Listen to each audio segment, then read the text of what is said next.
그래서 강화물이라고 하는 것이 상당히 중요한데 어떻든 강화물을 줄 때는 효과가 있어야 된다라고 하는 거죠. 그렇죠?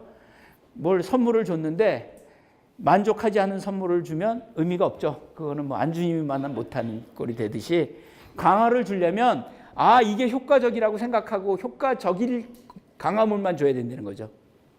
또 강화물을 사랑을 내가 이거 하면 사랑할게 라는 식 그러면 안 된다는 거죠. 특히 아이는 나는 처음부터 끝까지 너를 사랑한다는 거죠.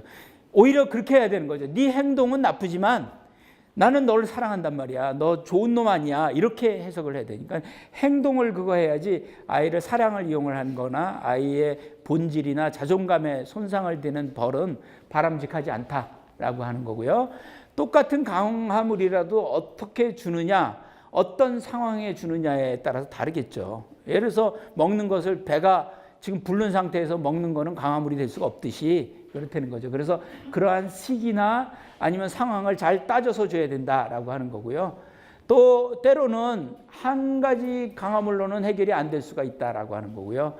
한 가지 그 강화물을 줬을 때는 그 효과는 점점 낮아진다는 거죠. 말하자면 점점 효과가 떨어진다는 거죠. 제가 어떤 경험을 했었냐면 그 옛날에 영재의 비법이라는 지금의 TV5라는 프로그램이 있는데 거기에 이제 영재의 비법이라는 프로그램인데 그때 그 좀 산만한 아이가 있었는데 그 엄마는 이제 워킹맘이어가지고 아이한테 이제 보상을 줘가지고 어떤 해결을 해요. 그래서 공부를 잘하면 팽이를 줘요, 팽이를.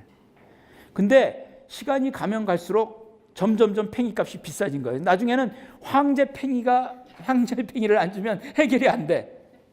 그리고 애가 그러다 보니까 거기에 중독이 돼가지고요. 팽이에 대한 무슨 뭐 잡지책, 그런 팽이에 대한 잡지책도 있더라고요. 그걸 갖다가 애가 사서 보고 막 이런 상황이 벌어집니다. 그러니까 말하자면 강화물이라고 하는 것은 단점이 뭐냐면 계속 커져야 된다는 거죠. 그러려면 어떨까요?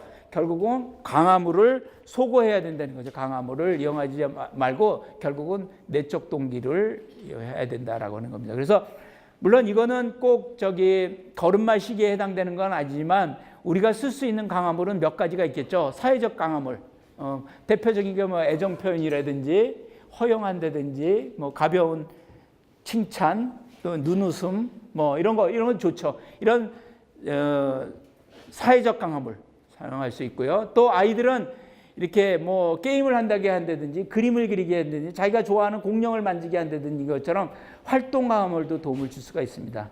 또 뭐 자기가 다룰 수 있는 거 크레용이라든지 자기가 사용할 수 있는 것도 상당히 대표적인 강화물이 될 수 있다라고 하는 거죠. 그리고 먹을 거 이런 거 해주는 것도 이제 쓸 수 있는 강화물입니다.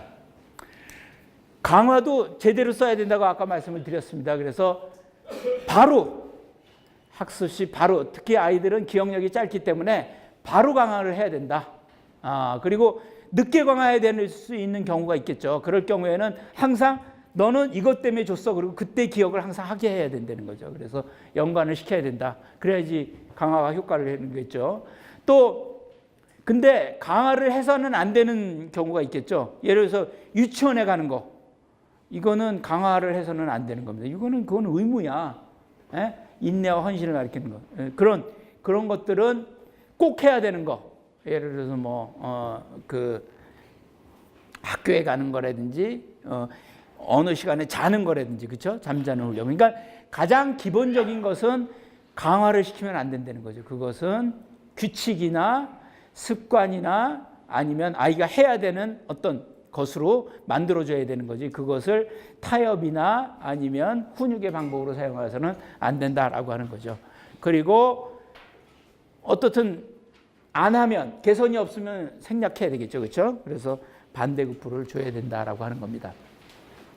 그러면 결국은 강화라고 하는 것이 지속적으로 높일 수 없기 때문에 뭐 잘못을 하거나 아니면 잘못이 아니더라도 강화를 줄여야 되는 경우가 있습니다. 그래서 대표적인 강화 중지법이 있어요. 하나는 오퍼런트 소거법이라고 해가지고 그것은 이제 오퍼런트라는 것은 번역하면 이제 작동 보통 얘기입니다. 아니면 자기소거법, 뭐 작동소거법 이렇게 그 번역하기도 하는데 어떻든 간에 이 조건을 만들어 놓는 거죠. 파블로브처럼 조건을 만들어 놓고 그것을 갖다가 말하자면 못했을 때는 줄이는 거죠. 예를 들어서 우리 아이가 이제 아이한테 컴퓨터 게임을 이제 하게 하는데 뭐 이거 공부를 하고 나면 컴퓨터 게임을 하게 됐어요. 근데 만약에 아이가 그거를 안 했다 그러면 그 강화를 없애버려야 되겠죠, 그렇죠? 그런 식으로 뭐 안 하게 해주는 이게 이제 오퍼런트 소거법이라는 거고요. 레스폰스 코스트 기법이라고 하는 것은 하는 거에 따라서 줄이는 거죠. 혜택을 줄이는 거죠. 대표적인 게 토큰 경제라고 보통 얘기를 하죠. 이렇게 별. 그래서 예를 들어서 게임기 별 10개 모으면 칭찬 스티커 10개 모으면 게임기 사줄게 그러면 만약에 이런 걸 안 지키거나 그러면 줄이는 거예요. 잘할 때는 올리고 안 할 때는 줄여요. 이게 이제 바로 레스폰스 코스트 비법입니다. 그리고 아이가 지금 타임아웃 방법도 있죠. 그래서 타임아웃 방법은 뭐 여러분 잘 아시겠지만 근데 조심해야 되는 게 이제 요즘은 그 유치원에서 타임아웃 방법을 못하게 돼 있습니다. 왜 그럴까요?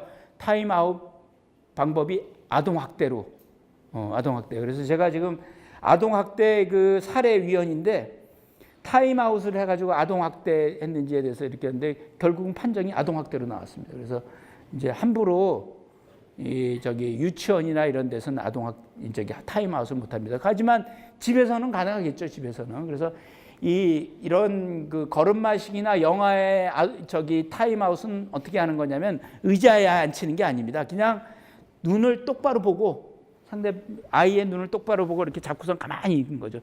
너무 꽉 잡지 않고 어떤 움직이지만 않게 가만히 있어요. 이게 이제 타임아웃 방법이고요. 좀 큰 아이들, 그렇죠? 4, 5세나 뭐 이렇게 초등학교 취학전 아이들 같은 경우에는 생각하는 의자에 앉혀가지고 하는 타임아웃 방법인데 이것이 어떻든 간에 AAP에서도 가장 효과적인 타임아웃 방법이라고 그래서 AAP에서는 제일 많이 사용하는 방법 중에 하나입니다.